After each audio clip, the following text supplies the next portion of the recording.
Hello my dear student, welcome back to my channel Sarvan lecturer. आज के इस video में हम लोग क्लास 10 हिंदी, जितने भी स्टूडेंट 2024 बोर्ड एग्जाम में हिंदी का पेपर देने वाले हैं, इसमें हम लोग देखेंगे क्लास 10 हिंदी में जो आप लोगों का गद्यांश और पद्यांश आता है बोर्ड एग्जाम में। ठीक है, आपके बोर्ड एग्जाम के पेपर में 6 मार्क्स का गद्यांश और 6 मार्क्स का पद्यांश इक्वल टू 12 मार्क्स का आता है। ठीक है, 6 मार्क्स का गद्यांश आएगा और 6 मार्क्स का पद्यांश, दोनों मिलाकर आपके 12 मार्क्स इस वीडियो में फिक्स हो जाएगा। ठीक है, तो इस वीडियो को लास्ट तक जरूर देखना और वो गद्यांश पद्यांश देखेंगे जो बोर्ड परीक्षा में 100% आएंगे। ये बहुत ही ज्यादा इंपॉर्टेंट गद्यांश पद्यांश है, आप इसको जरूर तैयार कर लेना माय डियर स्टूडेंट।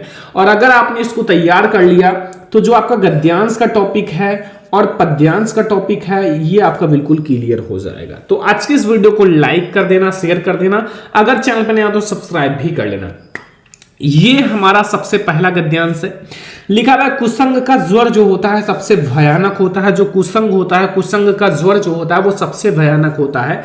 यह केवल नीति और सद्बुद्धि का ही नाश नहीं करता, बल्कि हमारा जो बुद्धि है, बुद्धि का भी क्षय करता है। ठीक है, यहां तक अंडरलाइन है मेरे प्यारे स्टूडेंट, और यहां से ये स्टार्ट है, यहां पर एंड है। अंडरलाइन, अंडरलाइन का मतलब है कि भाई 2 मार्क्स आपका फिक्स करेगा अंडरलाइन वाला, क्योंकि अंडरलाइन का मतलब है बोर्ड एग्जाम में वही अंडरलाइन का व्याख्या पूछता है, जिसे कहते हैं रेखांकित अंश का व्याख्या। ठीक है, तो किसी युवा पुरुष की संगति यदि बुरी होगी तो वह उसके पैरों में बंधी चक्की के समान होगी, जो उसे दिन प्रतिदिन अवनति के गड्ढे में गिराती जाएगी। अवनति का मतलब है कि पीछे पीछे लेती जाएगी, और यदि अच्छी होगी तो सहारा देने वाले बाहु के समान होगी, जो उसे निरंतर उन्नति की ओर उठाती जाएगी। ठीक है, अगर आपकी संगति जो है वो अच्छी है तो आप उन्नति करोगे, मतलब आगे जाओगे, और अगर आपकी जो संगति है वो बुरी है तो आप पीछे जाओगे। ये कहने का मतलब है लेखक का। और संगति का असर तो आपको पता ही है कि हमारे लाइफ में जो संगति होता है, दोस्त होता है, वो कितना ज्यादा असर डालता है। अगर आपके जो साथ में रहने वाले फ्रेंड हैं वो अच्छे होंगे तो आप टॉपर बनोगे, अच्छे मार्क्स लाओगे। अगर वो गंदे हैं, गंदे विचार रखते हैं, तो आप बहुत पीछे चले जाओगे। तो ऐसे दोस्त बनाओ जो आपको उन्नति की ओर ले जाए, अच्छे अच्छे विचारों को दे। तो ये हमारा बहुत ज्यादा इंपॉर्टेंट गद्यांश है भाई, लाइफ से रिलेटेड है, सारे के लिए इंपॉर्टेंट है, इससे कुछ सीखना चाहिए। तो इससे रिलेटेड 3 क्वेश्चन आएंगे। पहला, प्रस्तुत गद्यांश का संदर्भ लिखिए। संदर्भ का मतलब बहुत सारे स्टूडेंट समझ ही नहीं पाते हैं। संदर्भ का मतलब है माय डियर स्टूडेंट, जो इसके पाठ का नाम है, पाठ का नाम, और इसका जो लेखक का नाम है। अगर कवि है तो कवि, नहीं तो लेखक का नाम, इन दोनों का नाम लिख दो, आपका संदर्भ होता है वही।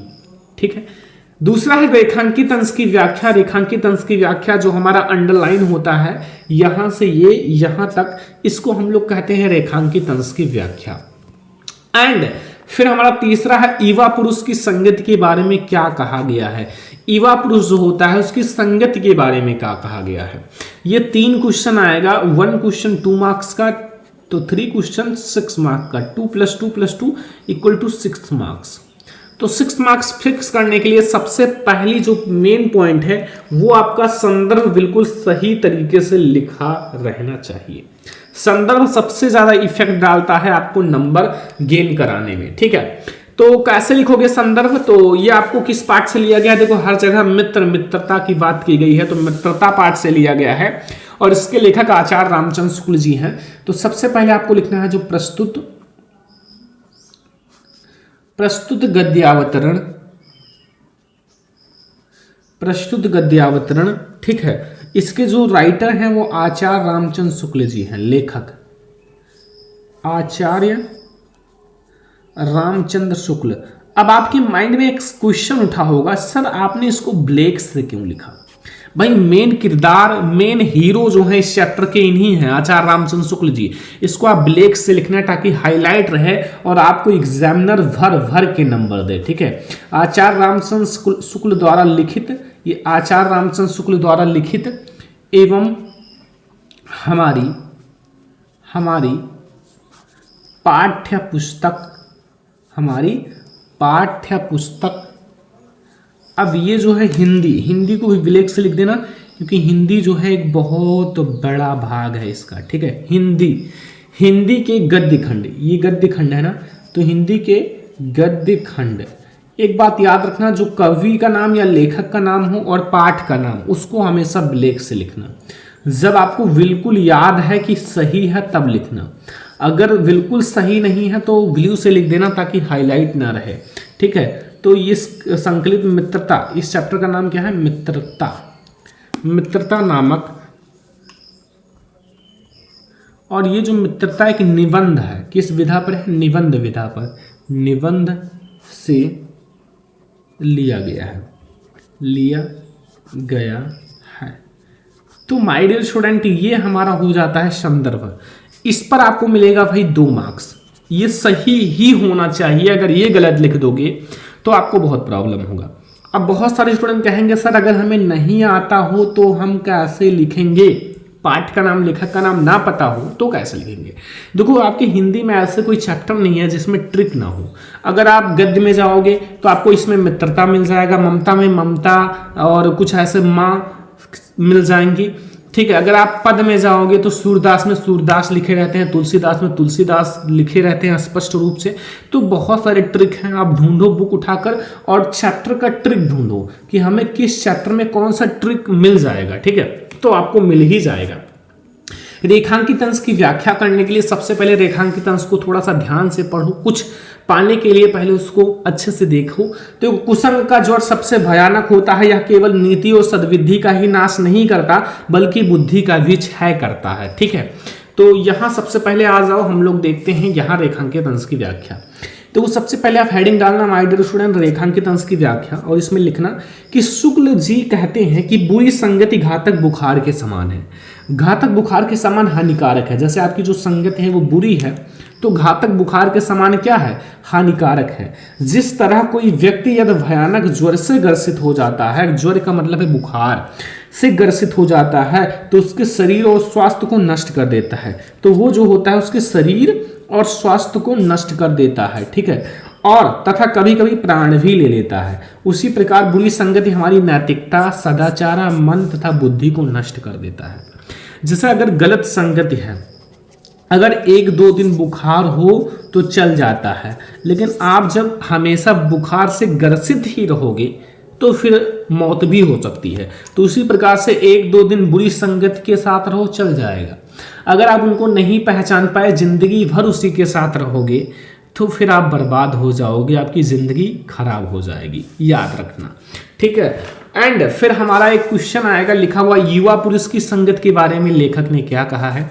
युवा पुरुष के संगत के बारे में भाई आप पढ़ोगे तो जान जाओगे कि युवा पुरुष की बुरी संगत उसे अवनति के गड्ढे में प्रतिदिन गिराती जाएगी, यदि अच्छी होगी तो उसे निरंतर उन्नति की ओर उठाती जाएगी। ये भाई लास्ट में ही लिखा हुआ है, देख सकते हो। देखो यहाँ जो अगर बुरी संगति होगा, बुरी संगत वाले जो उसे दिन प्रतिदिन अवनति के गड्ढे में गिराती जाएगी, अच्छी होगी तो सहारा देने वाले बाहु के समान होगी जो उसे निरंतर उन्नति की ओर उठाती जाएगी। सारी चीजें गद्यांश में छुपी रहती हैं, बस उसको खींच कर निकालना रहता है। जितना ज्यादा आप प्रैक्टिस करोगे, जितना ज्यादा अपने आप को रगड़ोगे, जितना ज्यादा आप मेहनत करोगे, उतना ही अच्छा रहेगा। आपको नंबर ज्यादा लाने में, टॉपर बनने में उतना ही ज्यादा मदद करेंगे, ठीक है।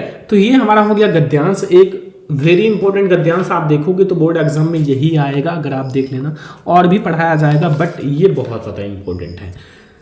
अब हम लोग एक बहुत ही ज़्यादा इंपॉर्टेंट पद्यांश पर भी बात करेंगे। अगर गद्यांश देख लिया है तो पद्यांश भी हमारा 6 मार्क्स का आता है, तो इसको भी देखना जरूरी है ना।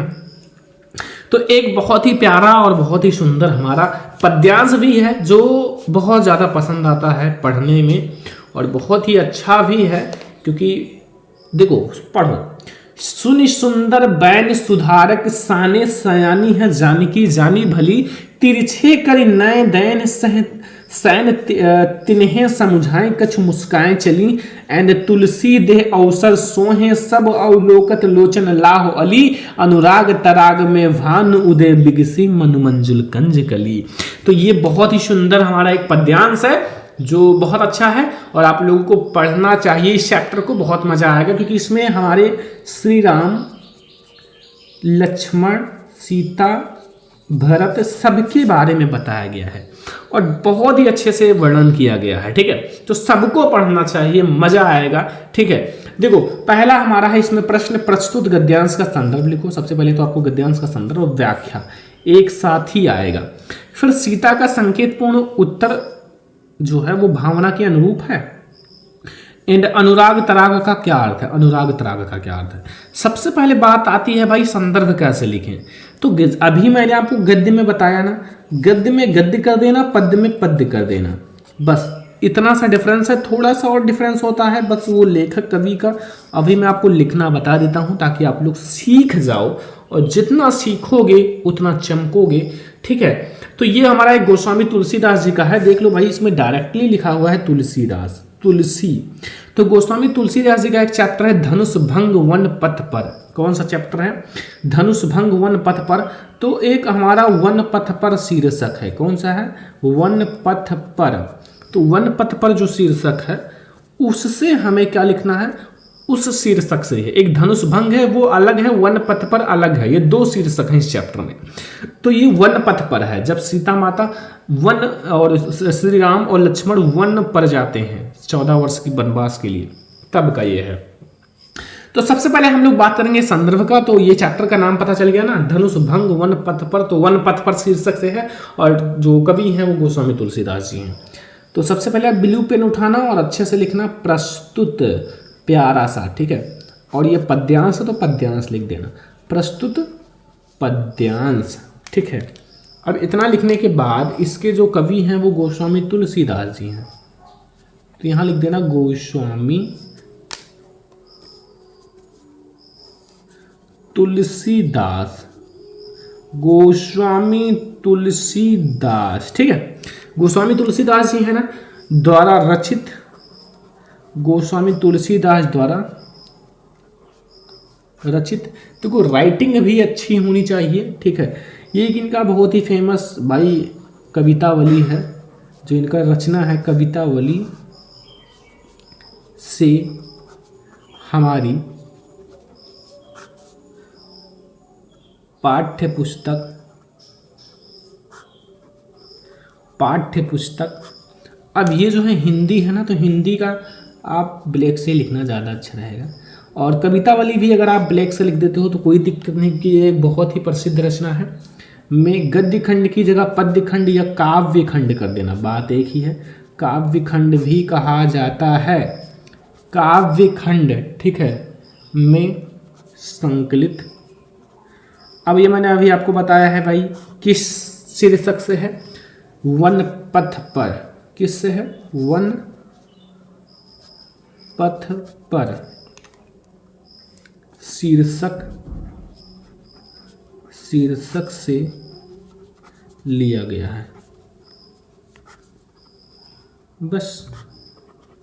तो ये हो गया भाई संदर्भ, जो कि आपको 2 मार्क्स तुरंत देकर जाएगा। कोई टेंशन नहीं, 2 मार्क्स लेकर जाओ अगर ऐसा लिखते हो तो। मेन पॉइंट ये है कि आप कैसा लिखते हो। आपको याद है, अच्छी बात है, बट आप लिखने का तरीका भी सही होना चाहिए। याद तो बहुत कुछ रहता है बट उसको बताना इम्पॉसिबल होता है। जैसे बहुत सारे ऐसे लोग होते हैं, पता सब कुछ होता है, ठीक है, उनको आता बहुत कुछ है, लेकिन अगर स्कूल में खड़ा कर दिया जाए स्टेज पर तो बोल कुछ नहीं पाएंगे। ठीक है, तो वैसे आता सब कुछ है बट उसको कैसे लिखते हो, तरीका क्या है लिखने का, वो मेन होता है। तो हैंड राइटिंग थोड़ी आप अच्छा करो और लिखने का तरीका अच्छा बनाओ। ऐसा लिखो ताकि एग्जामिनर अट्रैक्टिव हो सके, दिल को छू जाए और आपको भर भर के नंबर दे। ठीक है, तो फिर हमारा इसमें व्याख्या देख लेते हैं। व्याख्या तो पूरा बहुत अच्छा लगेगा। देखो व्याख्या समझने से पहले 1-2 बार पढ़ लेना तो ज़्यादा मजा आएगा। देखो, जो ग्राम की वधुएं हैं, ग्राम की वधुओं का मतलब जो गांव की सखियां हैं, गांव की नारियां हैं, गांव की महिलाएं हैं, ठीक है, वो क्या करती हैं कि राम की विषय में सीता जी से पूछती हैं। ठीक है, राम जी जब सीता जी लक्ष्मण जी ऐसे जाते हैं ना सड़क पर से, सड़क में से ही तो जाएंगे भाई, 14 वर्ष का वनवास हुआ था और सड़क से जाते हैं तो क्या होता ना कि मतलब राम जी जाते हैं और राम जी काफ़ी अच्छे थे, मतलब हैंडसम थे। तो क्या था ना कि वो सीता जी से क्या करते हैं, गांव की जो वहाँ के लोग थे, गांव की महिलाएं थी, गांव की वधुएं थी, वो सीता जी से पूछती हैं क्या पूछती हैं कि ये सांवले और सुंदर रूप वाले तुम्हारे क्या लगते हैं। ठीक है, मतलब उनको देखकर महिलाएं जो हैं वो अट्रैक्टिव हो गई।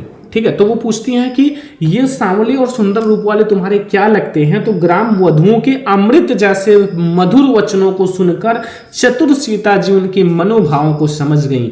अब जब सीता जी खुद हैं तो सब कुछ समझ गईं कि ये क्या पूछना चाहती हैं हमसे।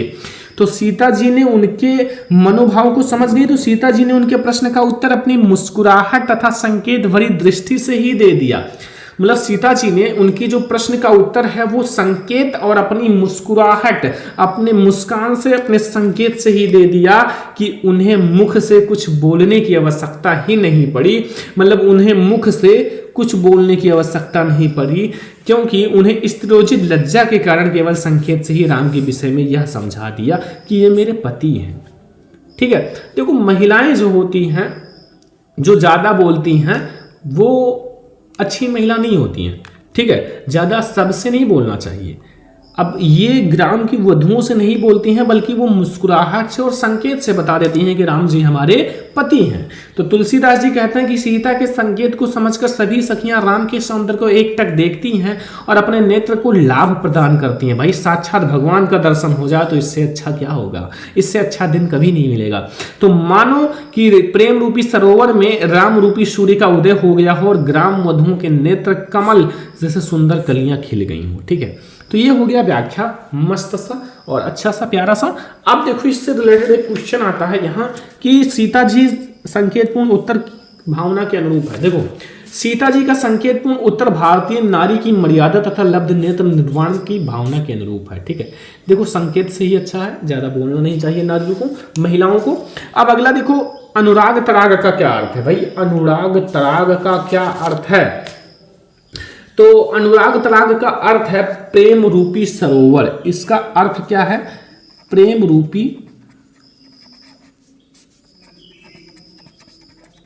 सरोवर। ठीक है, क्या है, प्रेम रूपी सरोवर, इसका अर्थ है। ठीक है, तो ये आज का हमारा क्लास 10 हिंदी के एक तो हमारा गद्यांश हो गया 6 मार्क्स का, एक पद्यांश, यानी कि 12 मार्क्स का हम लोगों ने इस वीडियो में देखा है जो क्वेश्चन बोर्ड एग्जाम में आता है। अगर आपको कोई ऐसा गद्यांश पद्यांश है जो बहुत ज्यादा हार्ड लग रहा है, कमेंट करो, मैं आप लोगों के लिए उसका वीडियो जरूर बनाऊंगा। ठीक है, और ये हमारा दोनों एक साथ है, गद्यांश पद्यांश। अगर आपको कोई गद्यांश है, कोई पद्यांश है हार्ड लग रहा है, नहीं हो पा रहा है आपसे, तो कमेंट कर देना, मैं आप लोगों के लिए वीडियो बना दूंगा। आज के इस वीडियो को लाइक जरूर कर देना, शेयर जरूर कर देना, अगर चैनल पे नए हो तो सब्सक्राइब भी कर लेना, ताकि हम आप लोगों के लिए और भी अच्छे अच्छे वीडियो बना सके। तो चलो फिर मिलते हैं नेक्स्ट इंपॉर्टेंट वीडियो में, तब तक के लिए जय हिंद, वंदे मातरम।